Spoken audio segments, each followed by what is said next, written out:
If you haven't yet, I want you to go to jobethevans.com and take the college readiness quiz. There's a quiz there for parents and a quiz there for students.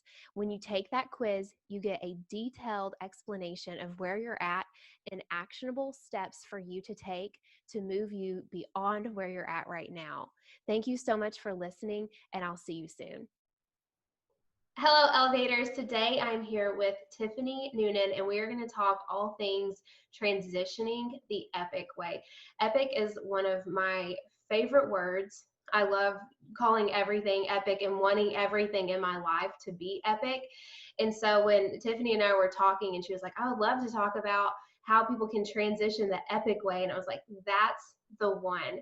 So, Tiffanie, why don't you go ahead and let's jump in? I want you to introduce yourself to our listeners. Well, first, I wanted to say thank you, JoBeth, for the opportunity to be here and for the people listening for the opportunity to hopefully help provide some insights or some service to them. As JoBeth said, my name is Dr. Tiffanie Noonan, and I am a pediatrician who 6 years ago transitioned out of my clinical medicine practice and founded my company, which is called Epic Parenting. Now, I happen to love Epic as well, and I like the play on words. Epic also stands for empowered, peaceful, inspired, and connected. And through my work, I help families bring those elements to the parents and the children as they are growing and as they're being raised. So I have been doing this work now for 6 years, and it is such an honor that I get to help families create the family that they desire. And just so anyone knowing you're listening, this isn't about creating my family or creating anything other than what you're looking for in your relationships, and to bring your own sense of empowerment, your own peace, your own inspiration, and your own connection into your life. So that is the work that I do, and I'm honored to be here. Yes, we're excited to have you. And with parenting, you go from your roles are constantly changing with your little ones. Like you were just talking about having previous to the recording, talking about how you have a little more independence now that your kids are more independent. You have more time to go and do because they can go and do by themselves. So we start out with them being babies who like literally can't do anything for themselves. And then, you start watching out for them while they're walking. You're behind them, trying to help them walk. And then next thing you know, they're, 5, 6, and you're trying to keep them from jumping off of like big rocks and all this stuff. You're always, there. And then you get into the teenage years. And those years are challenging for a lot of parents. And I know you have a lot of great resources for that on your website that we can talk about later. But like you go from this teenage years where they're being a little rebellious. They're wanting to get out, do, explore, but yet they're still confined in some ways. And you're still trying to like teach them like, okay, no, it's not okay to go out and do this and that because you might get hurt. It's not safe. There's certain things that you do. And then they turn 18 and they go to college. And then you're just like, you're sitting there like, what do I do now? And so I want you to talk to us about what, your idea of what that should look like. And for our parents listening, what they can do. And I also think it's important that, we have some high school and college age girls that are listening to understand where parents are coming from with this, why there may be a tracker on their cell phone, why they check in to see where they're at all the time. Like talk to us about that transition. So what parents should be doing, what in your opinion, just tell us all the things. All of the things. All the things. So, and should be. I'm not a huge fan of what you should be doing. Let's talk about what you can do and whether or not it's working out. That's right. So maybe they are shoulds in there, but it's really about being able to check in with yourself.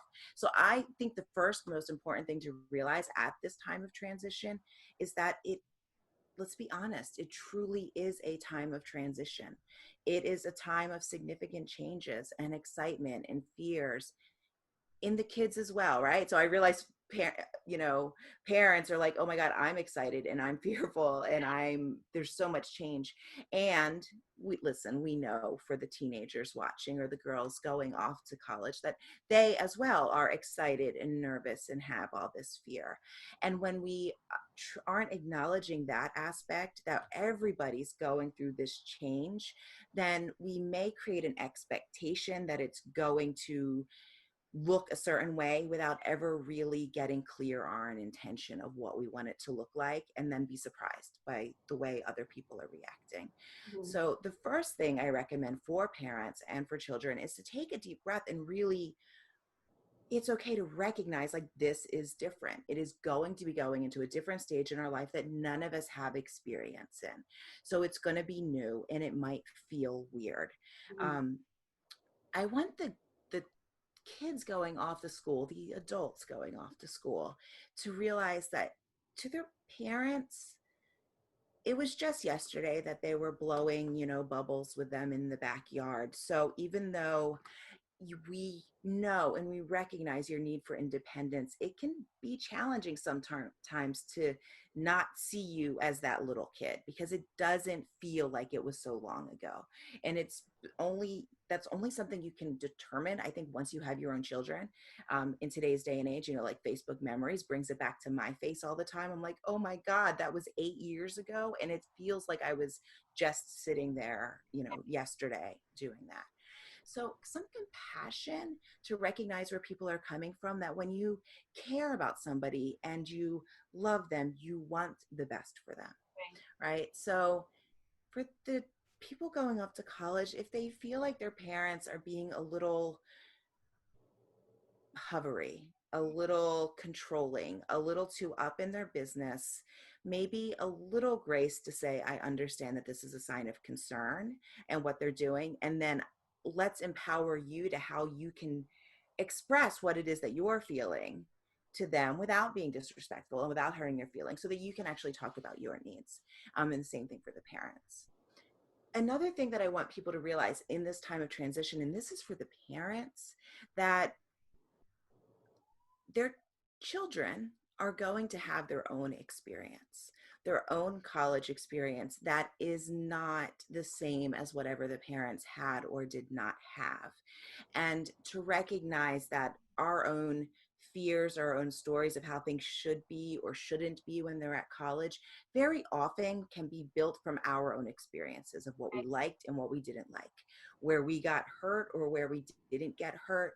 But remember back to when you were at that stage as the parent, and remember that you still wanted to have your journey and to make your choices. And I distinctly remember having a conversation with my dad when he was bringing me to college one time, and I'm 45. So I remember this, and we're talking like a long time ago when I was 18. And he was driving me back to college. I went to school 2 hours from my parents' house, and he was giving me a lecture about something. And I said to him, maybe I should have realized the work I was going to go into at that time. I said to him, I can appreciate what you're saying, and I think you get to trust that you raised me well, and I'm still going to make my own decisions here. And I can understand if you're worried about it, and it's my life. Like, I hear you, and then you get to let it go because I'm still going to make my own decisions.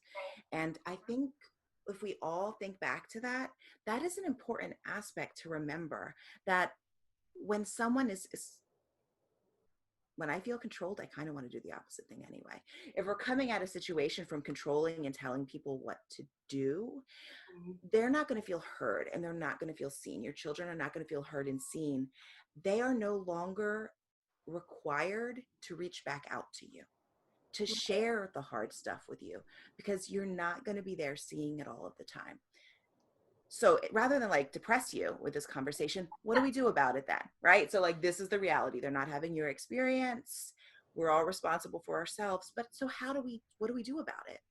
The first thing I really recommend that people do is set a clear intention of, what do I desire for this next phase of my life to feel like and to look like? And Mhm. that's for both sides of the coin. Because for the people going off to college, what do you desire to experience? Do you desire to have a job? Do you desire to be very active with groups? Do you desire to, like, you get to create this, like, visualize it first. What do you desire? And visualize, what do you desire for your relationship with your family to look and feel like? How do you want to be connected with your parents? What do you want that adult to adult, yet parent to child still relationship to look like? And then for the parents, what do you desire for this time in your life? Because your kids aren't going to be there and you're still living your life and letting go of a lot of the caregiving that you were doing on a daily basis.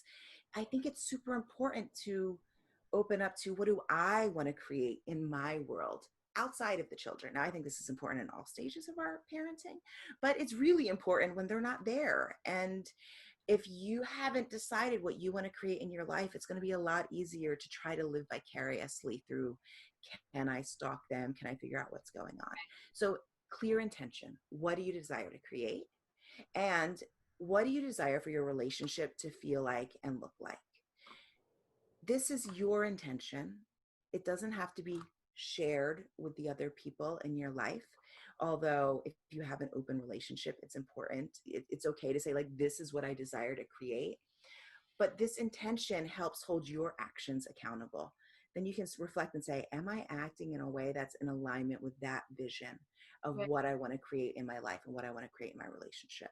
Does that make sense? Yeah, it makes so much sense, and something I always tell parents and the young ladies is that you have to ask some really great questions going into this Yeah. time, and one of them is, how do you want me to check in on you? Yeah. Do you want me to call and make sure you're okay, or at least text you and say, hey, did you make it in okay, or is that okay with you? Because the reality is if they don't want to talk to you, they don't have to. And Yeah. another thing is you don't want, as a parent, you don't want to guilt them into talking to you and be like, oh, I No. gotta call my mom. You know, Right. you want that just to be clear. How many times a week do you want me to call you? Is it okay that we talk on Fridays, or, is that okay with you? And they may say on Fridays, like, you can call me whenever. And, they might say that, or you just don't know, but you need to know, and they need to know that, you are, you, you're wanting to know how to best reach Yeah. them during this time, and to respect their boundaries and where they're at in life. I think that's super important. And, like, how do you know if you don't ask? Yeah. Well, that's um the huge part of the connection part is conversation Hmm. and not taking things personally, Right. right? So if they are, one of the things that I try to, it's a paradigm shift if you can actually change the way you think about somebody's behavior, is I try to help people understand that all behavior, not just our child's behavior, not just our going off to college adult child's behavior, but ours as well, all behavior is simply a best attempt to get a need met. It may not be the ideal attempt, it may not be the attempt that you would have chosen, but if we can get curious as to what that behavior is meaning, we can help our children maybe recognize the need underneath of it. We get to be curious about what our own behavior is meaning. And if I realize that I'm kind of being codependent, would be the word. If my life satisfaction and joy goes down because my children are no longer in my immediate like control, that is a definition of codependence, and that isn't a healthy relationship to maintain. One where we can acknowledge that at all times there's cycles and ways where people might feel that they need a little extra space, but where it still feels safe to come back without that guilt trip of, well, why didn't you call me last week? By being able to say, well, why am I not feeling good about this, and not make it their fault, and Mhm. say, like, isn't that interesting that my feelings are getting hurt? What is that saying about me, and how can I grow on that? But our behavior and theirs. And that's a huge thing to be able to check in with those kids, yes, and say, I am here for you. I, with my own boundaries, right? If my children were like, you need to call me every 2 hours, I would be like, yeah, that might be overstepping what I'm capable of doing. So parents get to maintain their own boundaries. Um, but I want to acknowledge your boundaries. And by being able to say that, being able to say, like, even when our kids are upset, I think one of the most important things to say is, what can I do? What would you like from me right now? What can I do right now? Instead of trying to fix it or jump in, I would like to be here for you. How can I do that in a way that's helpful? And that's the same thing when they go off to school.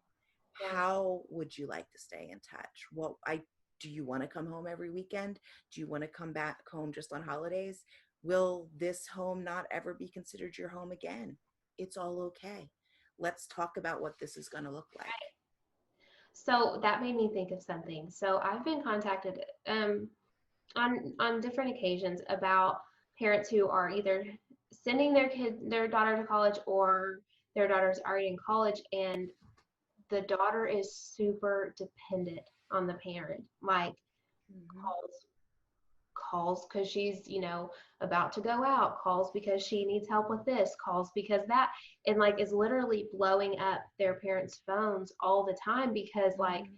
they are dependent, I guess, so dependent Yeah. upon the parent. So let's say your daughter is calling you all the time, like to the point where you aren't being productive in your life, and it's too much, what you would consider to be too much in your personal Right. relationship. What would you recommend parents do? I would recommend, first off, you think back to that intention. If it is your intention that your child grows up into a functional adult who is capable of thinking for themselves and working through, which I imagine it is, right? You sent them off to school. I imagine that you're not hoping that they're going to be dependent and incapable of thinking Right. for themselves.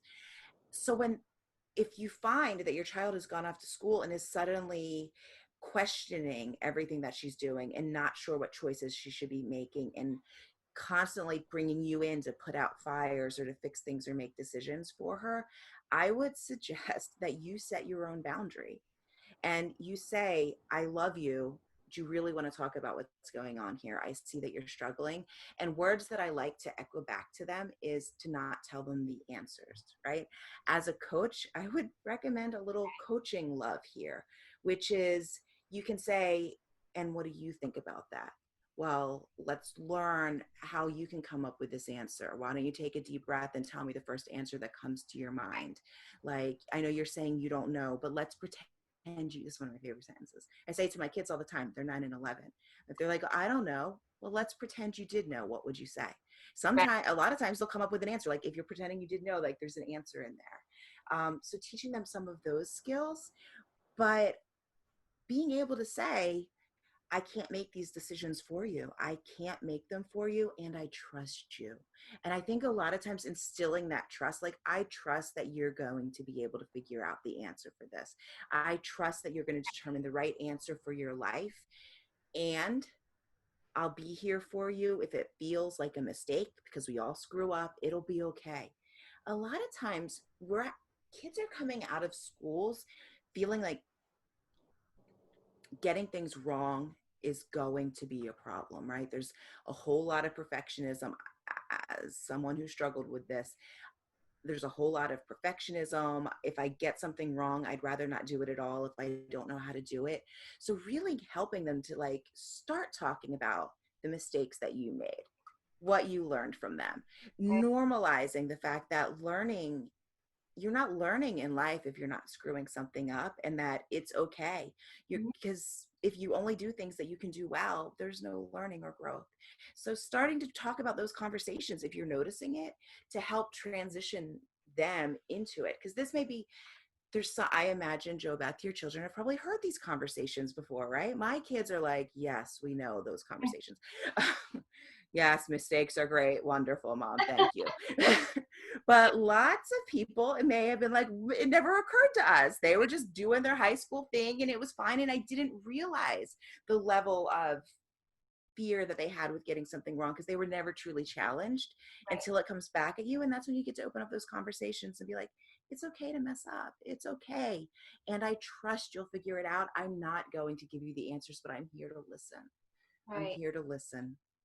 Man, I'm just thinking like how much, and I had never, like, because my kids are younger, but I've never hadn't really thought about how much if you don't answer their questions, how much it lets you off the hook, like for later. Like, if because we're not always going to know the answers. There's so many things that there maybe not even an answer to.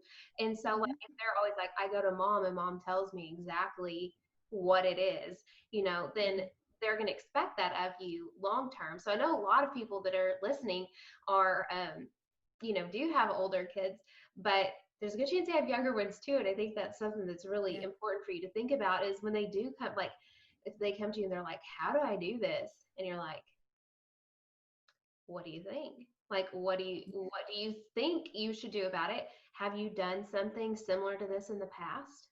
So I think Mhm. that is a great question as well. Like, Yeah. it doesn't matter if it's a conflict with another person.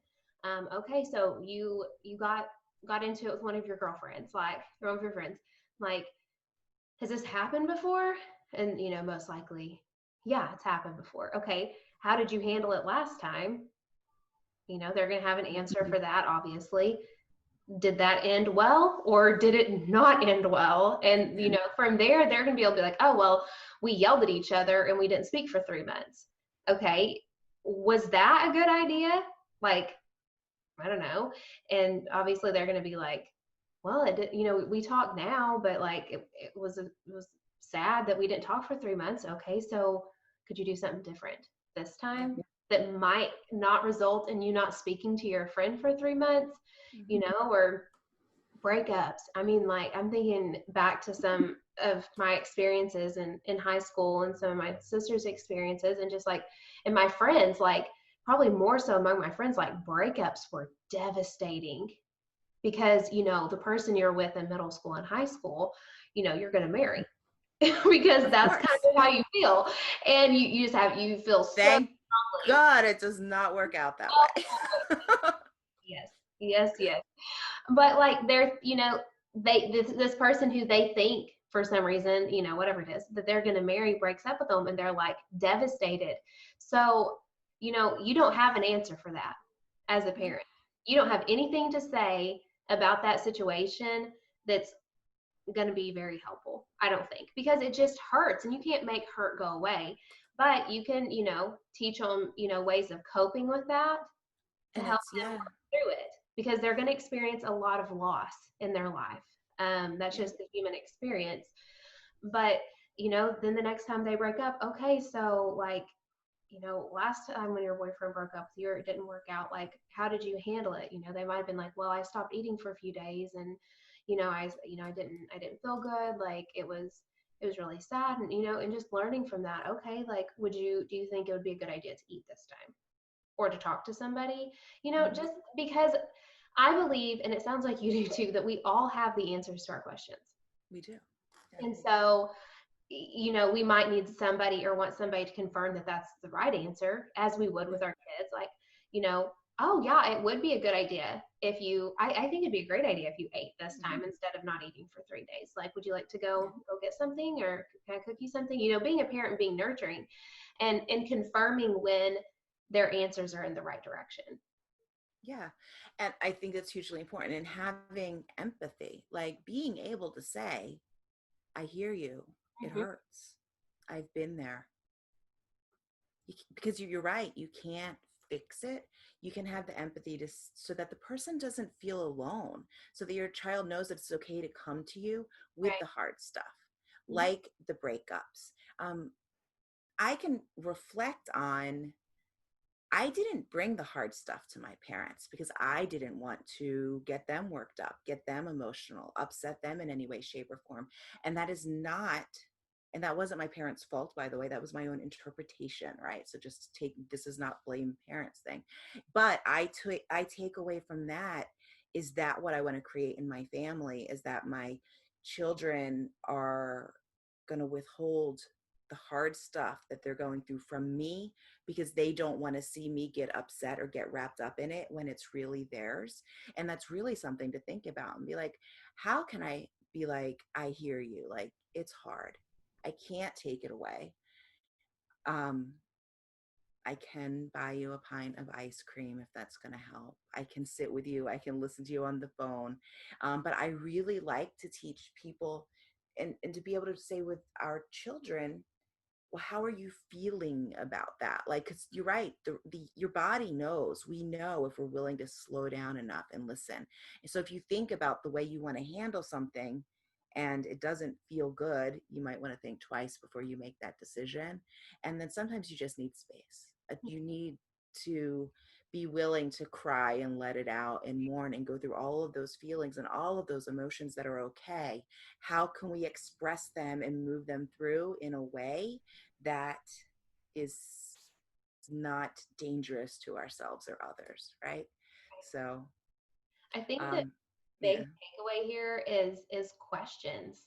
yeah, Like the questions that we, I know you don't like the word should, the questions that we suggest asking yeah, versus the questions that we don't suggest asking. And I think when our children are transitioning to college and their independence, where are you going? What are you doing? Who are you with? When are you going to be home? Those are like constraining questions. yeah, Okay, yeah, that's not the questions we're talking about, but those are the questions I think typically parents ask when they're in high school, which I think is, as I parent my kids and they get to that point, those will be questions I will ask and I will have answers to for their safety. Okay. So, but as they transition, and like you said, you have parented them for 18 years. Trust yourself that you have done a good enough job in those 18 years and you've instilled those values in them that they mhm, should have, and given them the life skills that they need to know, like, hey, guy with dark sunglasses on, black hat, and a trench coat coming up to me. Scary, evacuate. Like yeah, those things. You've taught them that stuff. They know. So now you're moving more to questions like, how can I support you? Is there anything I how, can help you? literally, how are you? Yeah, how are you? How's everything How going? are you? Yeah, Is there anything that you need from me this week? Is there, if they're close, or maybe they're, yeah, I would really appreciate you coming over and having lunch with me sometime in the mhm, next week or so. Like, driving over to their college and seeing them. But opening up the door for them to tell you what's up, yeah, instead of you asking directly, like, I saw a picture of you at a place and it looked kind of dark. Like, were you at a bar? Were you clubs? Or were you with?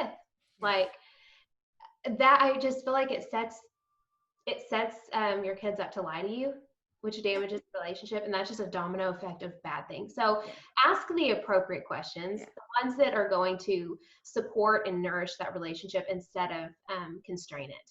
Yeah. And I don't like the word should, just because I think then it gives us our own shame when I'm like, oh, I knew what I should have done and I messed up. But I would also ask the parents that when you recognize that you potentially overstepped, right? Because we're all in this together and you might say something that you can reflect on and be like, that didn't go over well. That was more controlling than I desired to be. You also, it's within your right and health for your relationship to go back and acknowledge it Right. and repair whatever relationship damage may have come in. So if you did happen to see a picture that concerned you, hopefully not by snooping, right? But if you happen to see a picture that concerned you and your concern got to the point that you weren't thinking and you immediately called and you accused or asked a question and then got the cold shoulder, right? Or whatever happened, being able to say, I realized that I could have done a better job about asking you about that, or about realizing that you're making your own choices. Like, you get to go back and say, like, okay, I messed up. There's never anything that's unrepairable if people are willing to own their responsibility in the situation. And some of those questions that you said that you would ask of a high schooler, which I think if they're living in your home, right? Maybe natural questions, even if your child is going off to college but not actually going off to Yeah, college. happens. um, it happens. I mean, right now everyone that went off to college is probably back in your home at this current moment. Is still being able to then say, okay, what are our family rules? Because my husband gets to make his own choices in life. I can't tell him what to do, and I would not consider it respectful of our family if he decided to go out and not come home at night and not give me a call. Right? It's not right. Not That just would be a if your dad did that, it would be the yeah, same it way. would be the same thing if anyone did that. So that's when you're saying, like, okay, if they're living in the house, maybe you don't need to ask every detail of where they're going to be. But I think there can be a general expectation of, I would like, if you're not going to be coming home tonight, please let me know. Or if you're, could you let me know when you're going to be home so that I'm not worried? There's general things. I want the kids to know that that doesn't have to be coming from a place of trying to control you. And instead could just be coming from a place of, I don't want to be unnecessarily worried, and have it's respectful to have an expectation of when the people that live in the home are going to be back in the home, so that if something happens, I'm not like 3 days later like, oh well, I didn't know it happened. But it's just, as you can think about it, like, it would be weird if I went out and never came home. Maybe we get to recognize that, but if they choose to not come home, might not be our place to say anything other than, okay, thank you for letting me know. Mm, That's in your relationship, right? If they are at college and then they come home and they call and they let you know, hey, well, right now, hopefully they're not going anywhere. But since this is going to be watched beyond the scope of our current situation, it's 2020, there happens to be a pandemic, we're all at home. But in a year, when that's not the case and they're going out, um, it's okay if they're in your home to have guidelines. So, like, I want to know not where you're going, but what feels respectful. But when they're off at college, they don't have to let you know. That's part of growing and maturing and being your own person. right. I love how you kind of turn the tables with talking about like your husband because Yeah. if if your kid's at home and you're just like, see ya, and you Yeah. leave, it's gonna be like, what? Like even if they're older, what's Yeah. gonna be the first thing out of their mouth? Where you going? Yeah, exactly. Well, that's the part about, for the I want the teams to recognize that, like, a lot of this is really just basic courtesy, connection, and relationship, being in relationship with people. And I think a healthy relationship is one where we're free to communicate, we're free to ask questions without taking them personally and not thinking everything is an attack. I like to teach people there's this triangle of villain, victim, and hero. And if you're playing any of those roles in a relationship, it's not a healthy relationship, it's an entanglement. But if we allow people to be who they are, and Mhm. that's okay to be like, oh, where are you going? Like, that does not mean that I'm probably trying to pry into your business. So if we can take the step back and be like, maybe I'm just making conversation. Yeah, and tone Yeah. has a lot to do with that too. Yeah. So yeah. Okay, so this is all so good. And I know that you have so much more things on your website. And one thing that I wanted to point everybody to is the creating connection freebie that you have on your page. They go to parentcoaching.org and they can find that. And we were talking about previous to the recording that it's not just about parenting your little ones or parenting your older ones. It's not really even so much about parenting. It's just about connection and connecting appropriately and connecting. It does touch around conflict, right? About Yeah. Yeah, so that particular guide is about turning conflict, and conflict is any time that we're not feeling good in connection with somebody else, and really how to turn any conflict into connection in four steps. yeah, Um, and it works if you do it, and it takes practice. It does, but there's a free guide on there walking you through step by step, and it is, when I remember to do it, I always do it with my children because this is where I first started working on my connection.